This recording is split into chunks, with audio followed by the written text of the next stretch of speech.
బంగ్లాదేశ్‌లో జరిగిన ఒక ఘటన ఒక నిర్దోషి యువకుడి ప్రాణం తీసింది. ఈ ఘటన తర్వాత 2 దేశాల్లోని ఆగ్రహం, నిరసనలు రాజకీయ పరంగా దుమారం రేపాయి. అసలు దీపు చంద్రదాస్‌కి ఏమైంది? ఈ వీడియోలో పూర్తి నిజాన్ని తెలుసుకుందాం. దీపు చంద్రదాస్ వయసు 27 సంవత్సరాలు. బంగ్లాదేశ్‌లోని మైన్‌మన్సింగ్ జిల్లా బాలుకు ప్రాంతంలో నివసించేవాడు. తన వృత్తి గవర్నమెంట్ ఫ్యాక్టరీలో వర్కర్. ఒక సాధారణ జీవితం గడుపుతున్న హిందూ యువకుడు. రాజకీయాలతో కానీ, గొడవలతో కానీ ఎలాంటి సంబంధం లేని వ్యక్తి.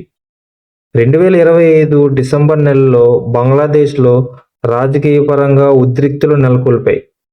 మతపరమైన భావోద్వేగాలు, సోషల్ మీడియా ద్వారా వ్యాపిస్తున్న వదంతులు ఇవన్నీ కలిసి పరిస్థితిని మరింత ఉద్రేకంగా మార్చాయి. 18 డిసెంబర్ 2025 సాయంత్రం దీపు పనిచేసే ఫ్యాక్టరీ దగ్గర అతను మతాన్ని అవమానించాడని ఒక వదంతి వ్యాప్తించింది. ఆ వదంతిని ఏ ఆధారాలు లేవు. కానీ ఒక వదంతి చాలు వందల మంది కూడి ఉన్మాద గుంపుగా మారారు. సుమారు 140-150 మంది గుంపు దీపుని చుట్టుముట్టి తీవ్రంగా కొట్టి రోడ్డుపైనే చితకబాదారు. కొద్దిసేపట్లో దీపు స్పృహ కోల్పోయాడు. అక్కడికక్కడికే మరణించాడు.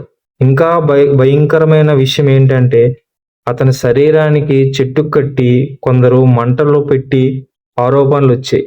ఈ దృశ్యాలు సోషల్ మీడియాలో వైరల్ అయ్యాయి. బంగ్లాదేశ్ పోలీసులు అండ్ ఆర్ఏబీ చేసిన విచారణలో దీపు మతాన్ని అవమానించాడని ఆరోపణలకు ఎలాంటి ఆధారాలు లేవు.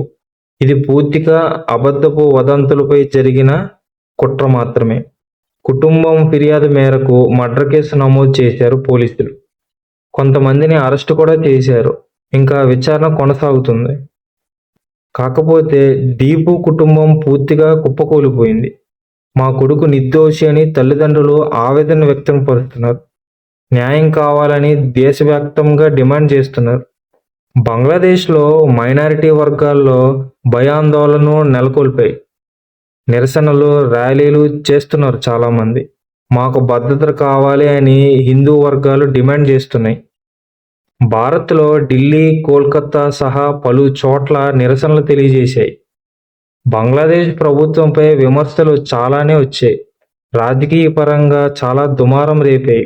భారత్లో ఢిల్లీ, కోల్కతా సహా పలు చోట్ల నిరసనలు తెలిపాయి. బంగ్లాదేశ్ ప్రభుత్వంపై విమర్శలు చాలానే వచ్చాయి.